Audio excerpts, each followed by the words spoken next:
یہ ہمارے لیے جنت کے اندر ہے، اور کافروں کی جو جنت یہی ہے، آگے تو جنت ہے ہی نہیں، آگے تو ہمیشہ ہمیشہ کی جہنم ہے۔ تو ان کے لیے اس دنیا میں ہے، وہ یہاں استعمال کرتے ہیں، مومن اس کو دنیا میں استعمال نہیں کرتا۔ مسلمان مردوں کی بات، ریشم تو خاتون پہن سکتی ہے، لیکن سونے چاندی کے برتن استعمال کرنا یہ تو خاتون کے لیے بھی ناجائز اور حرام ہے، مردوں کے لیے بھی ناجائز اور حرام۔ وہ قول ابی حنیفہ، یہی امام صاحب رحمۃ اللہ علیہ کا قول ہے، والعامۃ من فقہائنا، اور تقریباً تمام فقہاء کا قول یہی ہے۔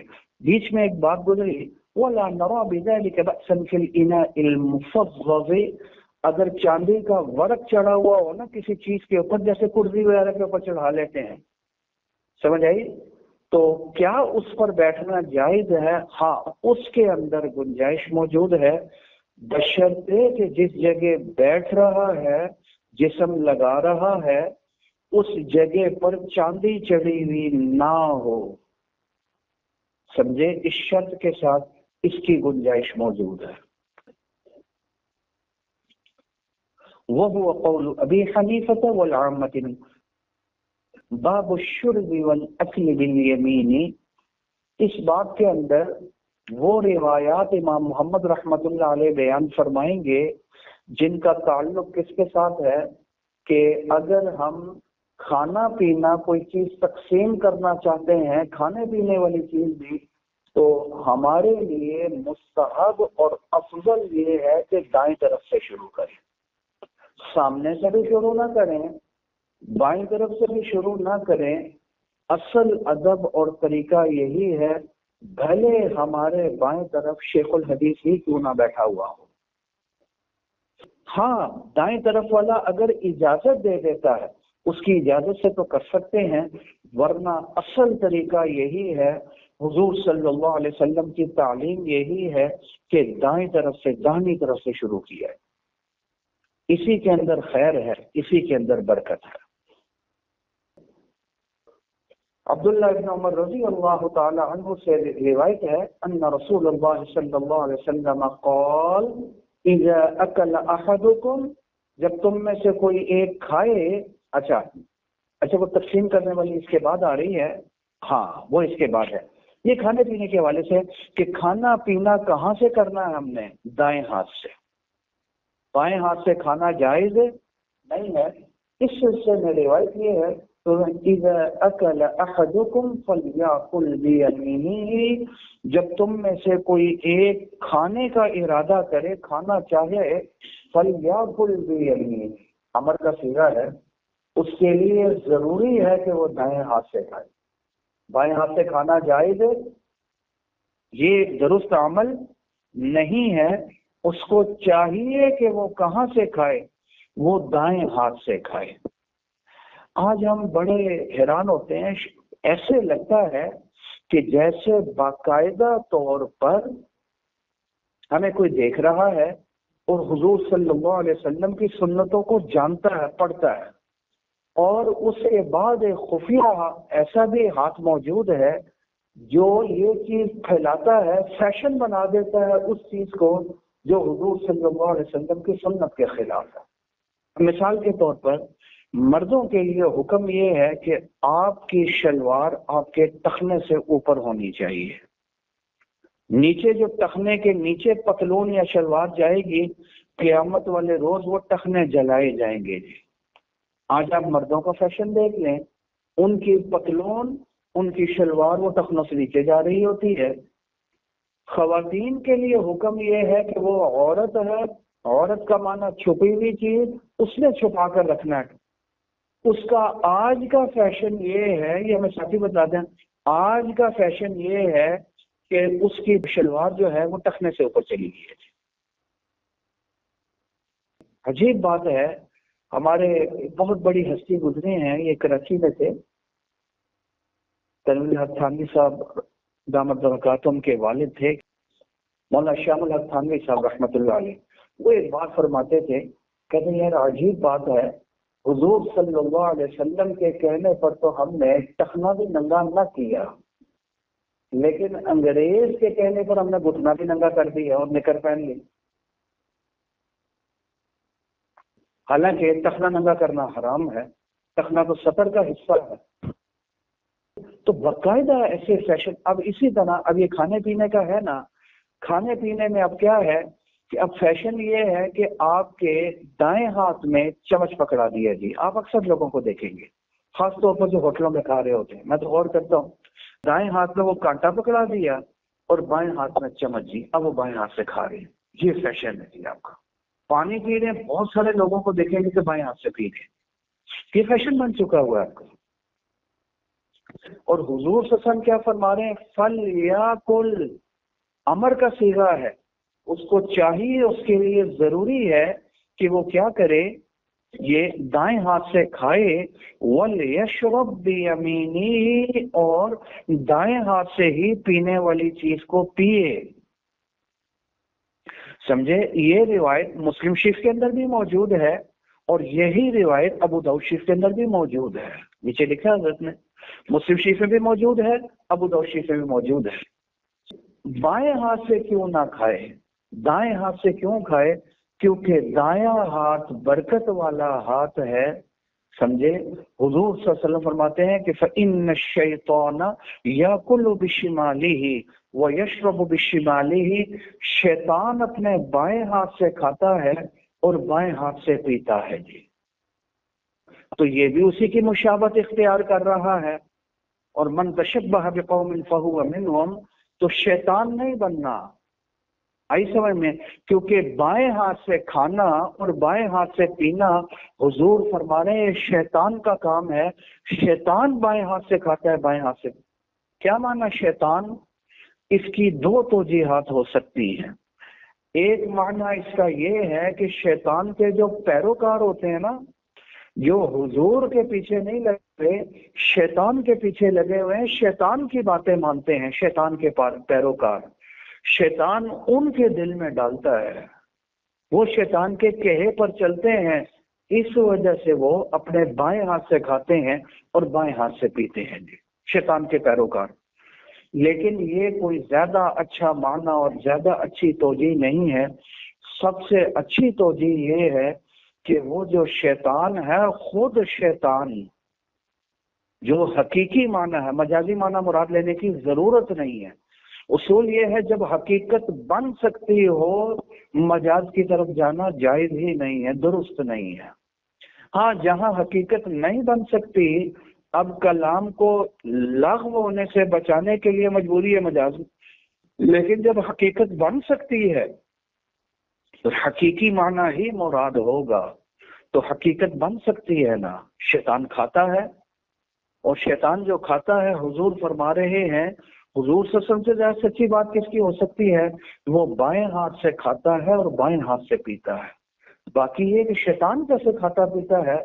کیونکہ کان من الجن، قرآن کیا کہتا ہے؟ شیطان کیا ہے؟ جن، اور جنات کھاتے پیتے ہیں، کہ ہڈی کھاتے ہیں، گوبر ان کی غذا ہے، جیسا کہ آتا ہے ان کے بارے میں، تو وہ تو کھاتے ہیں، یہ بھی کھاتا ہے۔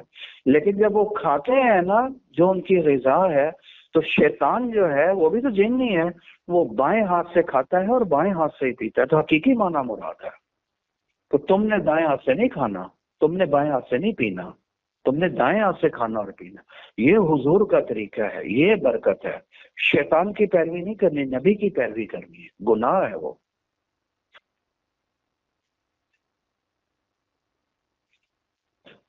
قال محمد وبه ناخذ لا ينبغي ان ياكل بشماله، یہاں بھی لا ينبغي، لا يجوز کے معنی جائز ہی نہیں ہے بائیں ہاتھ سے کھانا اور بائیں ہاتھ سے پینا، الا من علت، ہاں اگر کوئی عذر ہو، کوئی بیماری ہو، تو اس عذر کی وجہ سے تو بائیں ہاتھ سے کھا پی سکتا ہے، بغیر عذر کے ایسا نہیں کرنا چاہیے۔ آئی سمجھ میں؟ اچھا جی، میں یہ باب سمجھا تھا، یہ اب باب آ گیا۔ باب الرجل یشرب، آدمی ہے ایک چیز پیتا ہے، ثم يناول من عن بیمینہ، اس کے بعد عن یمینہ، اس کے بعد یہ اس کو تقسیم کرنا چاہتا ہے، تو کیسے تقسیم کرے؟ دائیں طرف سے شروع کرے، بائیں طرف سے اور سامنے سے شروع نہ کرے، مستحب یہی ہے۔ بائیں دے دے دائیں دے دے، گناہ تو نہیں ہے، منع نہیں ہے، لیکن برکت اور افضل یہ ہے کہ اپنے دائیں طرف سے شروع کرے۔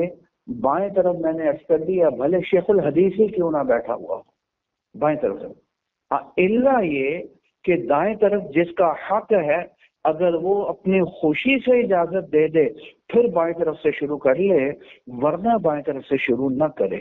یہی حضور صلی اللہ علیہ وسلم کی تعلیم ہے، یہی افضل ہے، اسی میں خیر اور برکت ہے جی۔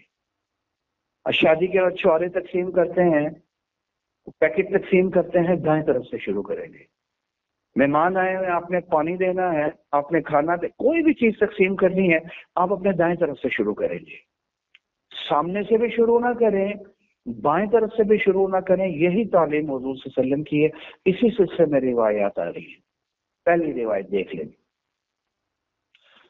ان رسول اللہ صلی اللہ علیہ وسلم اتی بلبن قد شیب بماء، حضور صلی اللہ علیہ وسلم کے پاس دودھ لایا گیا جس میں پانی ملا ہوا تھا۔ یہ روایت حضرت انس رضی اللہ تعالی عنہ سے آ رہی ہے، اور حدیث کی دوسری کتابوں میں بھی موجود ہے۔ وہاں تفصیل ہے کہ حضور صلی اللہ علیہ وسلم حضرت انس ابن مالک رضی اللہ تعالی عنہ کے گھر میں تشریف فرما تھے، وہاں دودھ آیا جی، دودھ، اور ان کے گھر کے اندر ہی کنواں تھا، اس کنویں کا پانی اس میں مکس کیا گیا تھا۔ اس دور میں یہ سمجھا جاتا تھا کہ صرف دودھ جو ہے نا وہ صحت کے لیے کچھ زیادہ اچھا نہیں ہے، اس لیے وہ تھوڑا سا پانی بیچ میں مکس کر لیتے تھے جی۔ یہ نہیں کہ کوئی ملاوٹ شدہ دودھ آ گیا، کوئی دھوکے والا دودھ آ گیا جیسے پانی، تو حضور صلی اللہ علیہ وسلم کے سامنے پیش کر رہے ہیں، صحابی پیش کر رہے ہیں، تو کیسے ملاوٹ والی چیز اور دھوکے والی چیز پیش کر سکتے ہیں؟ تو تصور بھی نہیں ہو سکتا اس چیز کا۔ سمجھ آ رہی ہے؟ اس شبے کا جواب دے دیا میں نے آپ کو، ٹھیک ہے نا؟ اور یہی جواب حضرت شیخ الاسلام دامت برکاتہ العالیہ نے بھی دیا ہے، جو میں نے آپ کے سامنے نقل کر دی ہے۔ وہ ہوا یہ کہ اب حضور صلی اللہ علیہ وسلم تھوڑا سا پانی پی لیا، وعن یمینہ اعرابی، آپ کے دائیں طرف ایک دیہاتی بیٹھا ہوا تھا جی، اور بائیں طرف حضرت ابوبکر صدیق رضی اللہ تعالی عنہ بیٹھے ہوئے تھے۔ اور حضرت ابوبکر صدیق رضی اللہ تعالی عنہ کیسی ہستی ہیں؟ ہمارا یہ عقیدہ ہے کہ نبیوں کے بعد سب سے بڑی ہستی اگر اس کائنات میں کوئی ہے، انبیاء کے بعد انسانوں میں سب سے بڑی ہستی اگر کوئی ہے تو حضرت ابوبکر صدیق رضی اللہ تعالی عنہ کی، یہ ہمارا عقیدہ ہے۔ میں نے کہا نا بھلے شیخ الحدیث چھوڑے، حضرت ابوبکر صدیق رضی اللہ عنہ بائیں طرف، اور دائیں طرف دیہاتی بیٹھا ہوا تھا، تو آپ صلی اللہ علیہ وسلم نے کیا کیا؟ فشربا، پہلے دودھ پیا، ثم اعطى الاعرابی، پھر کیا کر دیا؟ پہلے اس دیہاتی کو دیا، اس کے بعد باری آئے تو بکر صدیق بن۔ بخاری شریف کی روایت میں ہے کہ حضرت عمر فاروق رضی اللہ تعالی عنہ بھی اسی مجلس میں بیٹھے ہوئے تھے، تو ان کو یہ خدشہ ہوا کہ حضور صلی اللہ علیہ وسلم دیہاتی کو دے دیں گے، وہ بول پڑے، انہوں نے کہا پہلے تو بکر صدیق رضی اللہ عنہ کو دے۔ حضور صلی اللہ علیہ وسلم نے ان کی بات نہ سنی دی، پہلے دیہاتی کو دیا، اور اس کے بعد کیا ہوا؟ جب باری آئی تو بکر صدیق رضی اللہ تعالی عنہ کی، تو پھر ان کو ملا جی۔ تو ہمیں سبق دے دیا کہ افضل، سنت اور برکت اور خیر یہ ہے کہ جب کوئی چیز تقسیم کریں، جب کوئی معاملہ کریں، دائیں طرف سے کریں۔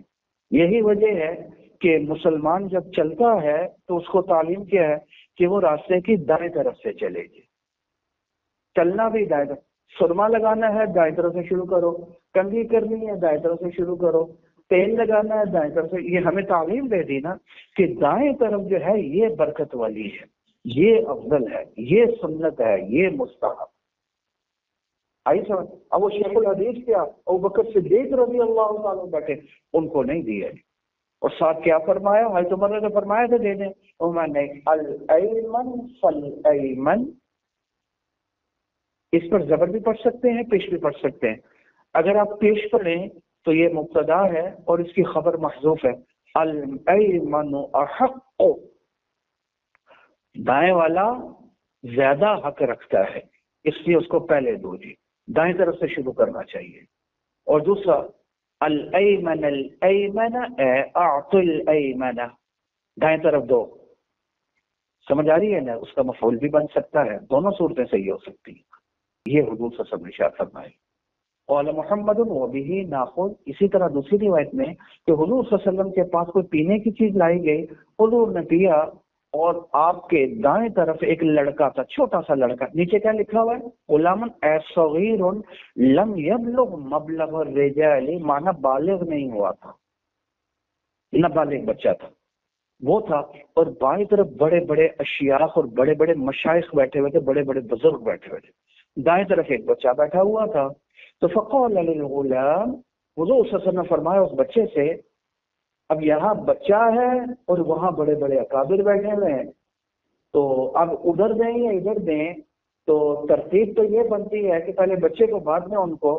تو حضور صلی اللہ علیہ وسلم نے بچے سے اجازت لی. یہ ہمارے لیے سبق ہے نا، اجازت لی کہ بیٹا حق تو تیرا ہے، اگر تو کہتا ہے تو پھر میں بائیں طرف سے شروع کرتا ہوں، ورنہ حق تیرا ہے.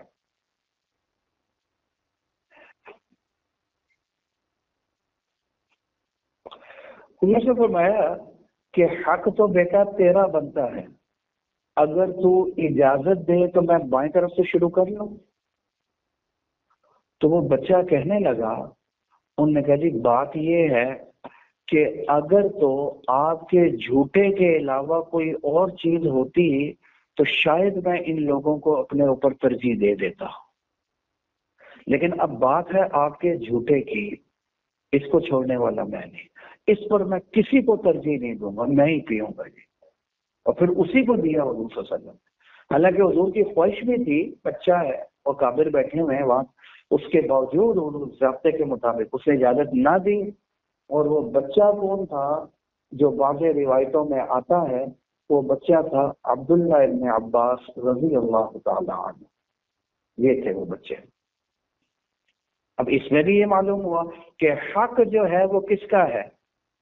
اتأذن لی فی ان اعطیہ ہؤلاء، اگر آپ مجھے اجازت دیں، بچے سے اجازت مانگی سب نے کہ میں یہ دودھ پہلے ادھر سے اکابر سے شروع کر دوں. فقال اللہ، مگر نہیں، واللہ خدا کی قسم، لا اوثر بنصیبی منک احدا، آپ کا جو بچا ہوا ہے، جو آپ کا جھوٹا ہے، اس میں کسی ایک کو بھی اپنے اوپر ترجیح نہیں دوں گا، میں ہی پہلے پیوں گا. اس بچے نے جواب دیا جی.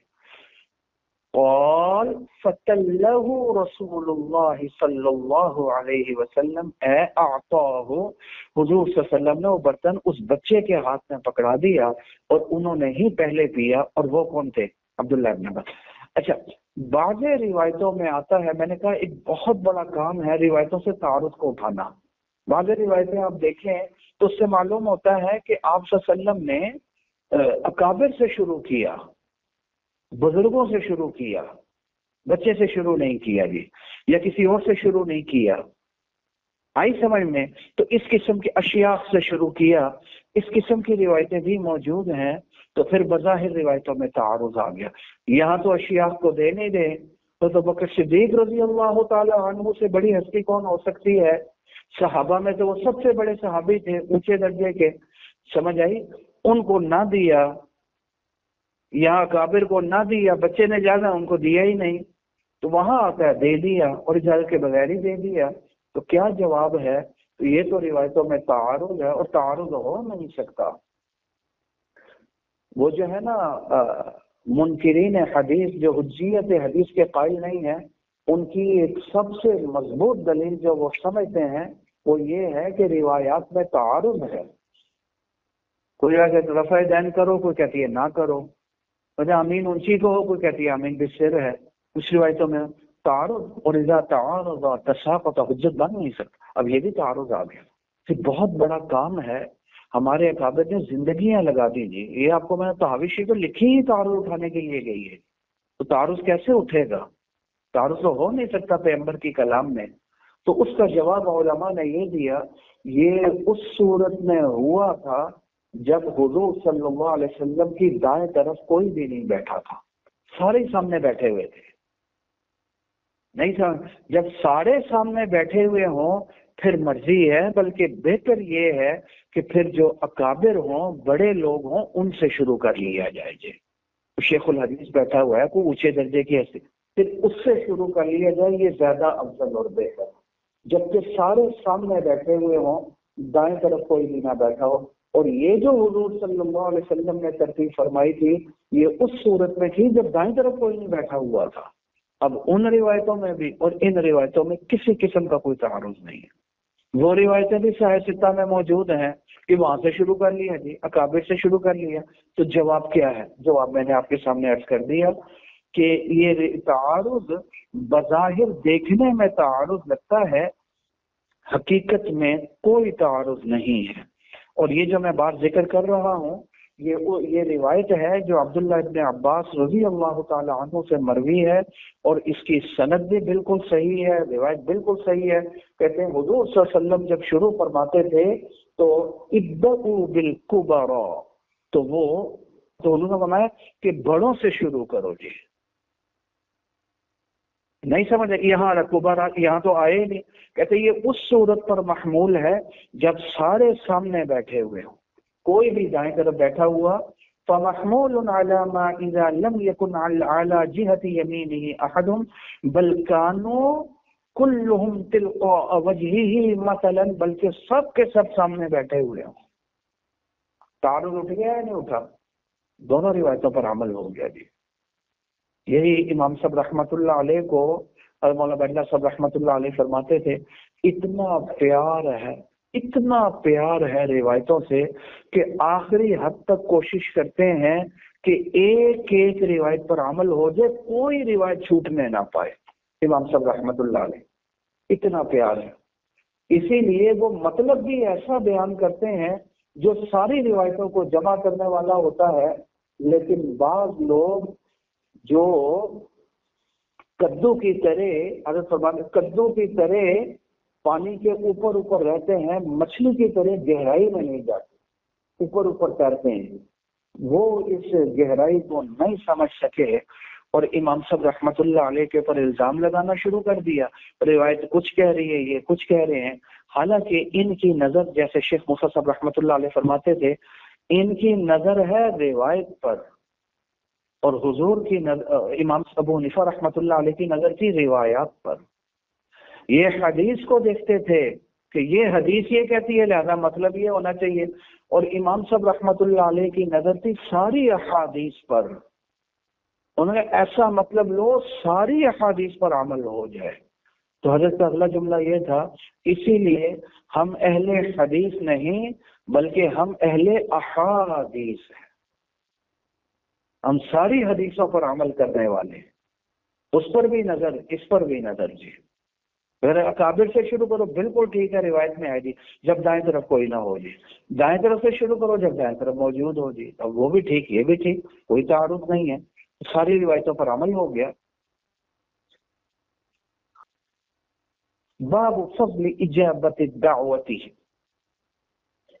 دعوت کو قبول کرنا یہ ایک افضل اور مستحب عمل ہے، بشرطے کہ دعوت عام ہو۔ جیسے ولیمہ وغیرہ کی دعوت ہوتی ہے، اس قسم کی جو دعوتیں ہوتی ہیں، یہ ایک مستحب اور افضل عمل ہے کہ دعوت کو قبول کر لیا جائے، بشرطے کہ اس میں کوئی خرابی موجود نہ ہو، کوئی خلاف شرع معاملات نہ ہو رہے ہوں، جیسا کہ ہمارے آج کل یہاں ہوتا ہے۔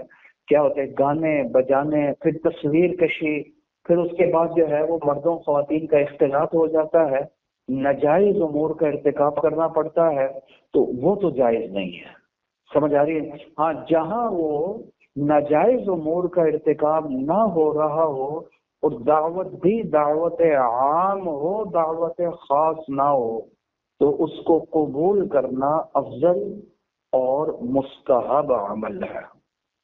اس سلسلے میں امام محمد رحمت اللہ علیہ آتے ہیں، امام مالک، وہ حضرت نافع، وہ اپنے استاد عبداللہ ابن عمر سے روایت کرتے ہیں کہ ان رسول اللہ صلی اللہ علیہ وسلم قال حضور نے ارشاد فرمایا اذا دعی احدکم الی ولیمۃ، جب کوئی تم میں سے کسی ایک کو ولیمے کی دعوت دے، فلیأتیھا، تو اس کو چاہیے کہ وہ کیا کرے،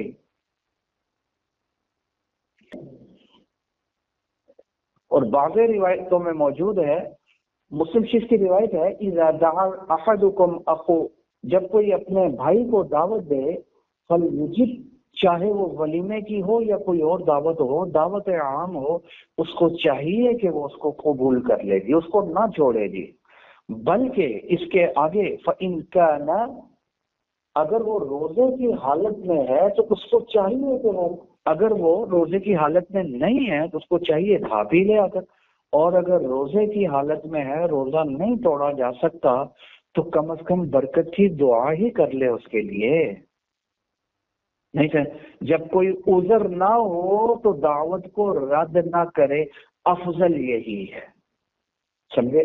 لیکن یہاں تو سیغہ بولا فلیأتی کا، فلیأتی امر کا سیغہ ہے، اور امر وجوب کو چاہتا ہے۔ یہ امام مالک رحمۃ اللہ علیہ کا مسلک ہے کہ ولیمے کی دعوت کو قبول کرنا واجب ہے، ضروری ہے۔ باقی تمام کی رائے یہ ہے، چاہے وہ دعوت ولیمے کی ہو یا اس کے علاوہ کوئی اور دعوت عام ہو، سمجھ آئی، اس کو قبول کرنا ایک مسنون عمل ہے، مستحب ہے، سنت ہے، لیکن چونکہ امر کے سیغے آ رہے ہیں، تاکیدیں آ رہی ہیں، تو سنت کے اندر ذرا تھوڑا سا پختگی کر لو، واجب کے نیچے رکھو اور سنت سے ذرا اوپر درجہ لے، عام سنت کی طرح نہیں، بلکہ اس کی تاکیدیں اور اس کی طرف حضور صلی اللہ علیہ وسلم نے بڑی ترغیب فرمائی ہے۔ یہ سنت موقدہ کا درجہ دے رہے، یعنی سنت سے ذرا اوپر لے کر چلے جاؤ، ان کا سیدھا فلیأتی امر کا سیدھا ہے، اس کو چاہیے وہ اس کو رد نہ کرے، وہ آئے، یہ حضور فرما رہے، تو سنت ہو گیا۔ آگے ابو انہ کان بئس الطعام، ہاں بہت ہی برا کھانا ہے ولیمے کا کھانا جس میں امیروں کو بلایا جائے اور مساکین کو چھوڑ دیا جائے، بہت ہی گھٹیا کھانا ہے، امیروں کو بلایا جائے اور غریبوں کو چھوڑ دیا جائے، نہیں سمجھ میں آئی؟ اس کی مذمت بیان فرمائی ہے کس نے؟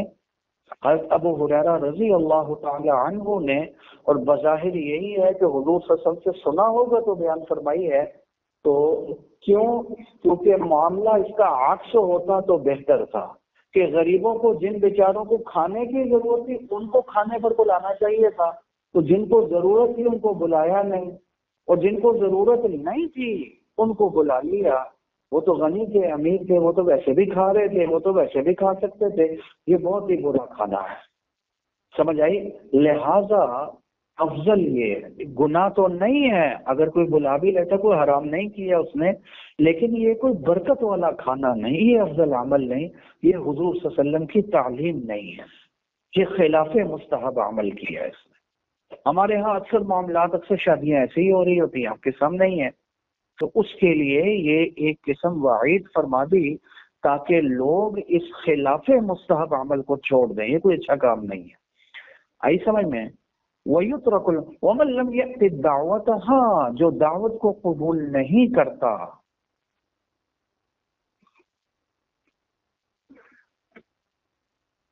یہ بات سمجھ میں آ گئی آپ کو؟ یہ انہوں نے، یہ محشی نے بھی یہی لکھا، مولانا عبدالحی لکھنوی رحمۃ اللہ علیہ نے، اس کا مقصد صرف یہ ہے ابو رحم، یہ دعوت کے اوپر، غریبوں کو بلانے کے اوپر ابھارنا مقصود ہے، باقی یہ ماننا نہیں ہے کہ یہ حرام عمل کر رہا ہے تو ایسی دعوت پر جانا وہ بھی حرام ہے اور ناجائز ہے، کھانا پینا بھی جائز نہیں ہے، دعوت بھی جائز نہیں ہے، یہ مقصد نہیں ہے، مقصد صرف حضور ابو ہریرہ رضی اللہ عنہ کا یہ ہے، یا حضور صلی اللہ علیہ وسلم کی اگر روایت ہے تو یہ ہے کہ ابھارا جائے فقیر کو، یعنی ضرورت مند کو بھی بلایا جائے۔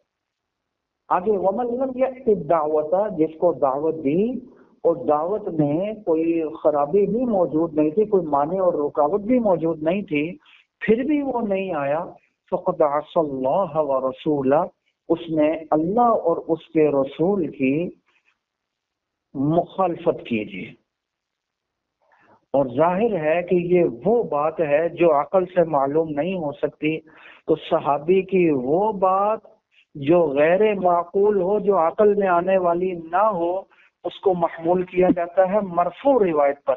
لا محالہ حضور سے سنا ہوگا تبھی تو بیان فرمایا، کیونکہ عقل میں آنے والی تو یہ بات ہے نہیں اللہ اور رسول کی نافرمانی کی۔ یہ حضور سے سنا ہوگا تو اتنی بڑی بات کر دی، ورنہ یہ کیسے کہ دعوت کو بولنے کی اللہ رسول کی نافرمانی۔ لا محالہ ابو ہریرہ رضی اللہ عنہ حضور سے سنا ہوگا، تو صحابی کا یہ قول اگرچہ حضور کی طرف انہوں نے نسبت تو نہیں کی، روایت کو مرفوع انداز میں بیان نہیں کیا، لیکن یہ حکم میں مرفوع کہی کہ حضور نے یہ بیان کرنا ہے کہ اس نے رسول کی بھی مخالفت کی ہے، نافرمانی کی ہے، اور کس کی ہے؟ اللہ کی بھی کی ہے۔ تو اس لیے اس کو جانا چاہیے۔ یہ ایک سمجھیں کہ حکم ہے، تاکید فرض اور واجب تو نہیں ہے، لیکن یہ عام مستحب سے اونچا درجہ ہے، اس کو ضرور قبول کرنا چاہیے، بشرطے کہ اس میں کوئی قباحت موجود نہ ہو۔ اچھا جی، اگلی روایت حضرت انس بن مالک رضی اللہ تعالی عنہ سے ہے، سمعته يقول ان خياطا دعا رسول اللہ صلی اللہ علیہ وسلم الى طعام، ایک درزی تھا، اس نے حضور صلی اللہ علیہ وسلم کو کھانے پر بلایا جی۔ تو حضرت انس فرماتے ہیں کہ میں بھی حضور صلی اللہ علیہ وسلم کے ساتھ چلا گیا کھانے پر، فقرب الى رسول اللہ صلی اللہ علیہ وسلم خبزا من شعیر، جو کی روٹی آگے کی جی حضور صلی اللہ علیہ وسلم کے۔ اس دور میں جو زیادہ روٹی چلتی تھی وہ جو کی چلتی تھی، گندم کی تو اب شروع ہو گئی ہے، اس میں جو کی چلتی تھی۔ وَمَرَقٌ فِيهِ دُبَّاءٌ، شوربہ بھی پیش کیا جس میں کدو موجود تھے۔ انس فرماتے ہیں میں دیکھتا تھا کہ اس شوربے میں سے ڈھونڈ ڈھونڈ کر حضور صلی اللہ علیہ وسلم کدو تلاش فرما رہے ہیں اور کھا رہے ہیں۔ کہنے مجھے تو کوئی کدو اتنے اچھے نہیں لگتے تھے، لیکن اس دن جب میں نے حضور صلی اللہ علیہ وسلم کو دیکھا تو مجھے کدو سے پیار ہو گیا جی۔ نہیں، میرے پھر اکثر کھانا جو ہے وہ کدو ہی ہوا کرتا تھا۔ یہ کون فرماتا ہے؟ حضرت انس رضی اللہ تعالی عنہ۔ فرأيت يتتبع الدباء، آپ جو ہے کدو تلاش فرما رہے ہیں اس پلیٹ کے اندر سے۔ فلم ازل احب الدباء منذ يومئذ، بس وہ دن تھا کہ مجھے کدو سے پیار ہو گیا جی۔ میرے بھی اکثر کھانے پھر وہ کدو ہی ہوا کرتا تھا، کدو کا جو پودا تھا مجھے تو اس پودے سے بھی پیار ہو گیا، کیونکہ حضور صلی اللہ علیہ وسلم کو کدو پسند ہے۔ یہ شان تھی ہمارے صحابہ کی جی۔ آج بھی اگر ہم اس نیت سے کہ حضور صلی اللہ علیہ وسلم کو یہ پسند تھا، اس نیت سے اگر کھائیں گے تو انشاءاللہ اس کے اوپر اجر بھی ملے گا۔ مجھے ایک ساتھی کہنے لگے جی کہ میں نا مکہ میں طواف کر رہا تھا، وہ خاتون تھی ہماری عزیزہ، بتانے لگے مجھے خاتون ملی جی، تو انہوں نے کہا کہ مجھے شوگر ہے بہت زیادہ، تو میں کدو ہے نا حضور صلی اللہ علیہ وسلم تعریف فرمائی ہے، استعمال بھی فرماتے تھے، تو میں اس کا اچھی طرح اس کا جوس کا نکال کر صبح ذرا واک کر کے جب میں آتی ہوں نا تو میں اس کا جوس پی لیتی ہوں۔ میں کہا مجھے بہت فائدہ ہے جی۔ تو اس خاتون نے بھی کہا جی مجھے بھی شوگر میں بہت فائدہ ہے جی، کیونکہ حضور صلی اللہ علیہ وسلم نے جب استعمال فرمایا ہے اور آپ سنت کی نیت سے اور اس نیت سے کہ جب حضور نے استعمال فرمایا تو یہ پھر کوئی اچھی چیز ہی ہے، یہ انشاءاللہ ہماری بیماریوں کو ختم کرنے والی چیز ہے، پھر انشاءاللہ فائدہ بھی ہوگا، اس کا ضرور فائدہ ہوگا۔ هذا هو المرام، والله أعلم۔